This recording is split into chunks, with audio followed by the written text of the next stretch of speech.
সন্তান আমার খেদমত করতে চায় না, আমার সন্তান আমার নাম শুনলে সে ঘৃণা নজরে তাকায়, এর কারণ হলো আমার সন্তান আদর্শবান সন্তান হিসেবে আমি গড়ে উঠাইতে পারি না।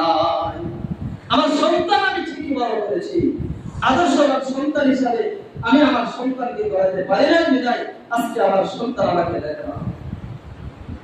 প্রত্যেকটা পিতা মাতা স্বামী স্ত্রী যদি চারটি বিষয়ে তারা গুরুত্ব দিয়ে পালন করেন তাহলে আজও সম্ভব।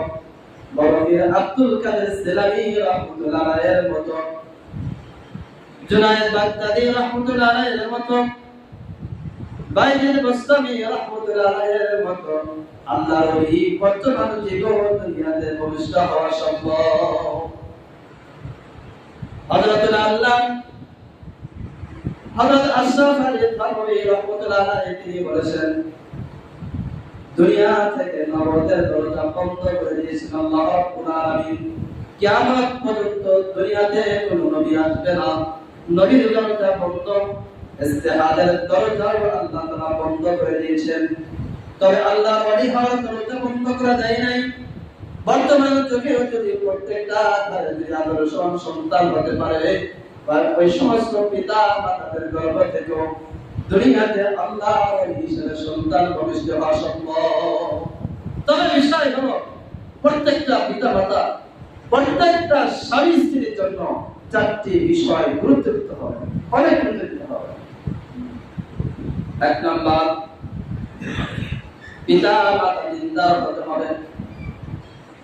বাচ্চা যখন গর্ভে যখন আসে পিতা মাতার দিনদারিত্ব এবং পিতা মাতার দেওয়া দিনতা সবগুলো সন্তানের উপর আসর করে।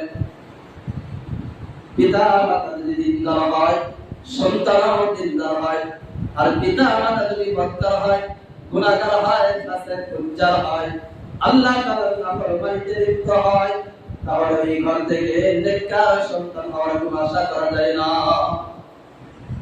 বড় আব্দুল কাদের জিলানী রাহমাতুল্লাহ আলাইহি যখন তিনি একটু বড় হলেন, মক্তবে যাওয়ার সময় হয়ে যায়, তার মা সন্তানকে নিয়ে মক্তবে ভর্তি করে দিয়ে হুজুরকে জানায় যায়, হুজুর আমার সন্তানকে আপনার কাছে আজ থেকে দিলাম, আমার সন্তানকে কোরআনের মাধ্যমে সুশিক্ষায় শিক্ষিত করবেন।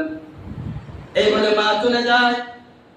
ওস্তাদ যখন তার ছাত্রকে পড়ানোর জন্য যখন কাছে থাকতেন, এবার বড় পীর আব্দুল কাদের জিলানী রাহমাতুল্লাহ আলাইহি ওস্তাদকে প্রথম সবকে 15 পারা থেকে 18 পারা মতান্তরে 15 পারা বা 18 পারা এক বছরে তিনি ওস্তাদকে মুখস্থ শোনায় দেয়। ওস্তাদের কাছে মা দিয়েছে কায়দা শিক্ষা দেওয়ার জন্য, কিন্তু সন্তান তার ওস্তাদকে 15 থেকে 18 পারা কোরআন শিক্ষাকে মুখস্থ শোনায় দেয়। এখানে কি আশ্চর্যের বিষয় আছে না? আছে। আমার সন্তানকে আমি বক্তব্য দিলাম কায়দা পড়ার জন্য, আমার সন্তান কোরআন মুখস্থ শোনায় হুজুরকে, এখানে কারণটা ওস্তাদ অবাক হয়ে গেলেন। এবার তার মাকে ডেকে আনলেন, তাকে জিজ্ঞাসা করে আপনার সন্তানের এই অবস্থা কেন, আপনার কারণটা বলেন। মা জবাব দেয়, আমার সন্তানের ব্যাপারে তেমন কিছু কারণ নাই, তবে আমার সন্তান যখন আমার গর্ভে ছিল, গর্ভে থাকা অবস্থায় 15 থেকে 18 বার আমি কোরআন তেলাওয়াত করেছিলাম। ওই গর্ভে থাকা অবস্থায় আমার সন্তান যখন গর্ভে ছিল, আমি কোরআন 15 থেকে 18 বার তেলাওয়াত করেছিলাম। এটি আল্লাহ তাআলা তাকে কি করে দিয়েছেন, তার জেহেনের ভিতরে আল্লাহ তাআলা মুস্ত করে দিয়েছেন, হাফজ করে দিয়েছেন। মা যদি দিনদার হয়, বাবা যদি দিনদার হয়, সন্তান দিনদার হওয়া সহজ সম্ভব। আর যদি পিতা মাতা নেককার না হয়, দিনদার না হয়, তাহলে এটাও সম্ভব নয়। সন্তান ভালো সন্তান দুনিয়াতে ভবিষ্যৎ হওয়া। বর্তমান যুগে দেখা যায় মারা বেশি করে মহিলারা যখন গর্ভবতী হয়ে যায়, তখন দেখবেন তাদের টিভি দেখার বেশি হার বেড়ে যায়, কোনো কাজ করতে পারে না, সারাক্ষণ ঘরে শুধু বসে টিভি দেখে। এগুলো আপনার সন্তানের উপর আসর করবে, এগুলো আপনার সন্তানের উপরে এগুলো প্রভাব করবে। একটি ঘটনা শুনেন, স্বামী স্ত্রী অনেক সুন্দর, কিন্তু তাদের সন্তান দুনিয়াতে একেবারে স্ত্রী কালো। এবার স্বামী কোনোভাবে মেনে নিতে পারে না, স্বামী বলে এই সন্তান আমার থেকে হয় না, আমার স্ত্রী আমার অজান্তে অন্য কোনো পুরুষের মাধ্যমে সন্তান দুনিয়াতে আসছে, এই সন্তান আমি গ্রহণ করব না। স্বামী স্ত্রী উভয় মিলে ডাক্তারের কাছে চলে গেলেন। এবার ডাক্তার তাদেরকে পরামর্শ দেওয়ার মাধ্যমে তাদেরকে কিছু টিপস দিলেন, আপনার তাদেরকে ফিক্সেশনের ভিত্তিতে দিলেন কিছু, তাদেরকে পরীক্ষা নিরীক্ষা করার জন্য রক্তের পরীক্ষা মেপে দেখে সব কিছু যাচাই বাছাই করে দেখে এই সন্তানটা এই দুজন স্বামী স্ত্রীর মাধ্যমে দুনিয়াতে আসে, অন্য কোনো পুরুষের মাঝখানে কোনো ছিল না। এবার ওই স্বামীকে বোঝাতে চায় ডাক্তার, কিন্তু স্বামী এবার বোঝে না, না না না, এমন সন্তান আমার বংশের ভিতরে হয় না, এই সন্তান আমার হতে পারে না। এবার ডাক্তার ওই স্বামীকে ডাক্তার বলে, তখন আপনার বাড়িতে আমার যেতে হবে। ঠিক আছে। এবার ডাক্তার ওই বাচ্চার বাবার বাড়ি থেকে পুরা রোগীকে তালাশ করে দেখে, দেওয়ালের সাথে একটা ছবি লাগানো, ওই ছবির সাথে ওই বাচ্চার চেহারা মিল দেখা যায়। এবার ওই বাচ্চার মাকে জিজ্ঞাসা করে ডাক্তার, আপনার বাচ্চা যখন গর্ভে ছিল, যখন গর্ভবতী অবস্থায় ছিল, আপনি ওই ছবির দিকে বেশি বেশি করে তাকাতেন কিনা? স্ত্রী বলে, হ্যাঁ, সবচাইতে ওই ছবিটা আমার কাছে প্রিয় ছবি ছিল। সকাল বিকাল দুপুর সব সময় যখন আমি ঘরে থাকি, বেশি প্রয়োজন সময়টা আমার নজর ওই ছবির দিকে চলে যায়। এই জন্য বলছেন বাচ্চারা যখন বাবার গর্ভে আসে, এই জন্য প্রত্যেকটা মা বাবার জন্য 100 থেকে 100 বছর সতর্ক থাকা দরকার। তাদের জবান থেকে এমন কোনো কথা না বের হয়, তাদের দৃষ্টি দিতে এমন কোনো জিনিস না হয়, প্রত্যেকটা তাদের কথা তাদের করবে, আপনারা দিনের পথে হাঁটতে হবে। তাহলে একটা সন্তান পাওয়াটা আমার জন্য কি ভাই সহজ। অন্যথায় আমি সব করবো, কিন্তু আমার সন্তানটা হয় কেমন? দ্বিতীয় নাম্বার, ইসলাম মোতাবেক জীবন যাপন করাইতে হবে। 1 নাম্বার পদ্ধতি বলছিলাম, পিতা মাতা দিনদার হতে হবে। 2 নাম্বার পদ্ধতিটা হলো পিতা মাতা ইসলাম মোতাবেক শরীয়তের হুকুম আহকাম মোতাবেক জীবন যাপন করতে হবে। অন্যথায় এই সন্তানের দ্বারা আমার আপনার খেদমত পাওয়া, এই সন্তানের মাধ্যমে আমার আপনার সেবা পাওয়া অসম্ভব। আমরা অবজেক্ট দিই, আমার সন্তান অনেক দুষ্ট, আমার সন্তান আমার কথা শোনে না, আমার সন্তান আমার সেবা করে না, আমার খেদমত ইত্যাদি করে না। এই সন্তান আমার আপনার খেদমত না করার 1 নম্বর কারণ হলো আমি আর আপনি আল্লাহ তাআলার হুকুমকে পালন করি নাই। আল্লাহ রাব্বুল আলামিন আমার আপনার সন্তানের দিলটাকে আল্লাহ তাআলা করিয়া দিয়েছেন, আমার আপনার সন্তান আমার হুকুম পালন করবে না।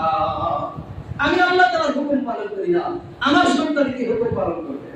আমার সন্তান আমার হুকুম পালন করবে না। এই জন্য আমার আপনার যে লক্ষ্য করতে হবে, দৃষ্টি রাখতে হবে, আমি আমার দ্বারা যেন আল্লাহ তাআলার কোনো নাফরমানি কাজ না হয়, আমার দ্বারা যেন আল্লাহ রাব্বুল আলামিনের জন্য প্রত্যেকটা কাজ যথাযথ সময়ে যেন আদায় করতে পারি। এই জন্য শরীয়ত মোতাবেক জীবন যাপন করতে হবে। একজন বৃদ্ধ বাবা হযরত ওমর ফারুক রাদিয়াল্লাহু তাআলা আনহুর কাছে অভিযোগ নিয়ে গেলেন, খলিফাতুল মুসলিমিন ওমর ফারুক রাদিয়াল্লাহু তাআলা আনহুকে জানায়, আমার সন্তান আমাকে সেবা করে না, খেদমত করে না, আমার দেখাশোনা করে না। এবার ওমর ফারুক রাদিয়াল্লাহু তাআলা তার সন্তানকে ডেকে আনলেন, তার সন্তানকে জিজ্ঞাসা করে, তুমি তোমার পিতা মাতার খেদমত করো না কেন? তোমার পিতা মাতার সেবা করো না কেন? এবার সন্তান ওমর ফারুক রাদিয়াল্লাহু তাআলা মুখে বলে, আপনার কাছে আমার জানার বিষয় হলো ইসলামের ভিতরে, শরীয়তের ভিতরে শুধু পিতা মাতার হক সন্তানের উপরে না, সন্তানের হক কি পিতা মাতার উপরে আছে কিনা? খলিফাতুল মুসলিমিনরা হক সন্তানের হক পিতা মাতার উপরে আছে, পিতা মাতার হক সন্তানের উপরে আছে। বিশেষ করে ওমর ফারুক রাদিয়াল্লাহু তাআলা বলেন, বিশেষ করে পিতা মাতার উপরে সন্তানের 3টি হক। 1 নম্বর হলো সন্তান যখন দুনিয়াতে ভূমিষ্ঠ হয়, সন্তান যখন দুনিয়াতে ভূমিষ্ঠ হবে, এর আগে একজন নারী তার ভালো একজন নারীকে চয়েস করতে হবে। বাচ্চার যিনি মা হবে, ওই মহিলাটাকে আমি আমার ঘরে নিয়ে আসবো, ওই মহিলাকে দিনদার মহিলা দিয়ে বিবাহ করতে হবে। 2 নাম্বার, সন্তান দুনিয়াতে ভূমিষ্ঠ হওয়ার পরে ওই সন্তানের একটা ইসলামের নাম রাখতে হবে। 3 নাম্বার, ওই বাচ্চাকে, ওই শিশুকে দিনী শিক্ষায় শিক্ষিত করতে হবে। আমার ফারুক রাদিয়াল্লাহু তাআলা বলেন এই তিনটা বিষয় অবশ্যই পিতামাতার পালন করতে হবে, অন্যথায় তার কোনো রেহাই পাবে না, রেহাই কোনো পথ থাকবে না। এবার বাদশা বলেন আমার বাবাকে আপনি জিজ্ঞাসা করেন আমার বাবা তিনটা হক আদায় করছে কিনা। এক নম্বর আমার মা দিনদার, আমার বাবা চয়েস করে নাই। আমার বাবা তো চয়েস করছে আপনার দুনিয়াদার নারী, সুন্দরী নারী, মালদার নারী, সারাক্ষণ তিনি গুনার ভিতরে লিপ্ত থাকে। আমার মা কোনদিন আমাকে নামাজের কথা বলে নাই, আমার মা কোনদিন আমাকে দিনের ব্যাপারে বোঝায় নাই, আমার মা কোনদিন আমাকে সঠিক পথে চলার জন্য আমাকে আহ্বান করে নাই। আমার মা তো এক নম্বর চিন্তা পাই নাই। দুই নম্বর আমার বাবা, আমার নাম রাখছে জালাল আজাল আবাল, আমার বাবা তো ইসলামী কোনো আমার নাম রাখে নাই। তিন নম্বর আমার কোরআনের থেকে কোনো শিক্ষা দেয় নাই। আমাকে এই তিনটা জিনিস থেকে আমার বাবা বঞ্চিত রাখছে। এবার খলিফাতুল মুসলিমিন হযরত ওমর ফারুক রাদিয়াল্লাহু তাআলা বাচ্চার বাবাকে শাসায়া বলেন তাড়াতাড়ি সাবধান হয়ে যাও, সাবধান হয়ে যাও। তুমি তোমার সন্তানের হক আদায় করো নাই, তুমি কিভাবে তোমার সন্তান থেকে তোমার হক আদায় করার জন্য তুমি আশা করতে পারো? তুমি তোমার সন্তানের হক আদায় করো নাই, তুমি কিভাবে তোমার সন্তান থেকে তুমি খেদমতের আশা করো, সেবার আশা করো? এটা তো অসম্ভব। বিবাহ ছাড়া সন্তানের আশা করা যেমন অসম্ভব, তাই পিতা মাতার যে সন্তানের হক আদায় করা ছাড়া সন্তান থেকে পিতা মাতার সে হক গুলো পাওয়ার জন্য আশা করা তেমনই কি অসম্ভব। তিন নম্বর শর্ত হালাল রিজিক উপার্জন করতে হবে। রাসূলুল্লাহ সাল্লাল্লাহু আলাইহি ওয়াসাল্লাম বলেন عن ابن مسعود رضي الله تعالى عنه قال قال رسول الله صلى الله عليه وسلم طلب الكسب الحلال فريضة بعد فريضتين। আমার আপনার নবী বিশ্ব নবী রাহমাতুল আলামিন তার উম্মতদেরকে জানালেন আমার উম্মতরা তোমরা শুনে রাখো, তোমরা ব্যবসা বাণিজ্য করবা, চাকরি করবা, ক্ষেত খামারে কাজ করবা, এগুলো তোমাদের ইবাদতের ভিতরে কোনো অনর্থক কাজ নয়। তবে তোমরা যদি আল্লাহ তাআলার হুকুমগুলো যথাসময়ে আদায় করে রাসূলুল্লাহ সাল্লাল্লাহু আলাইহি ওয়াসাল্লামের বলে দেওয়া দিনের পথে যদি তোমরা চলো, তাহলে তোমাদের প্রত্যেকটা কাজ তোমাদের নেকি দ্বারা ভরপুর হয়ে যাবে। এগুলো হালাল রিজিক আমি উপার্জন করব, জমিতে চাষাবাদ করব, আমি ব্যবসা করব, চাকরি করব।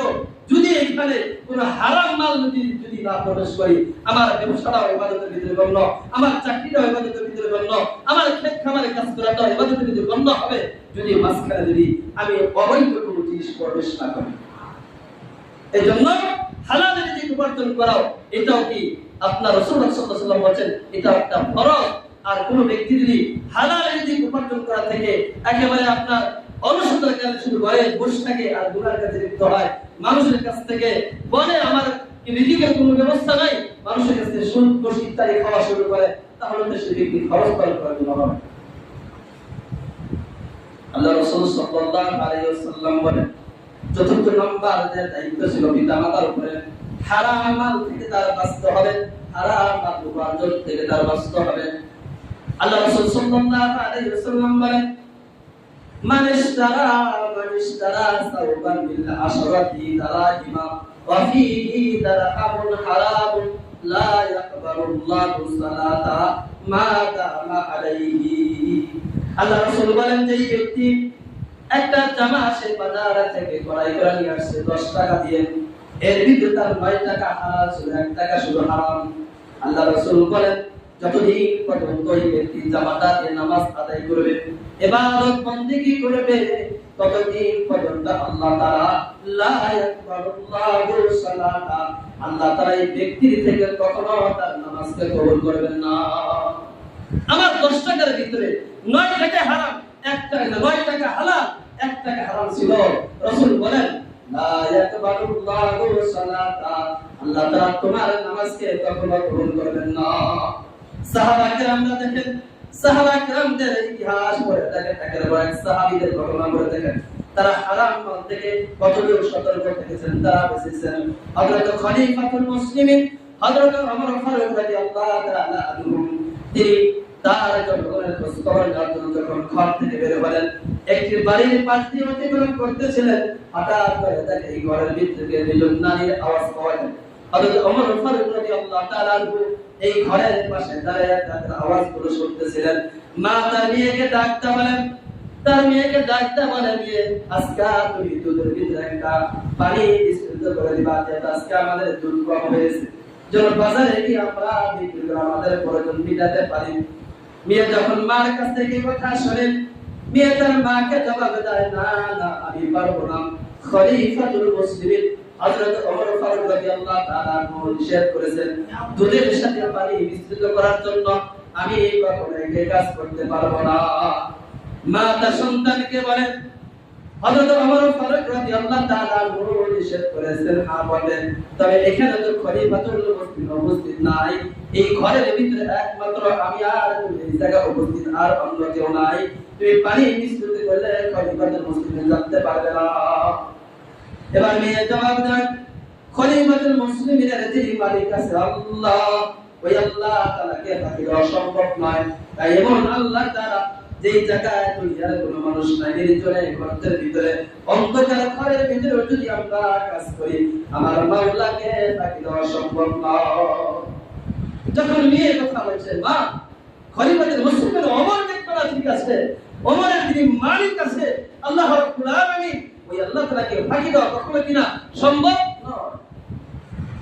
হযরত ওমর ফারুক রাদিয়াল্লাহু তাআলা আনহু তাদের এই দুরুদের এই কথা শোনার পরে ওই জায়গা থেকে তিনি চলে গেলেন।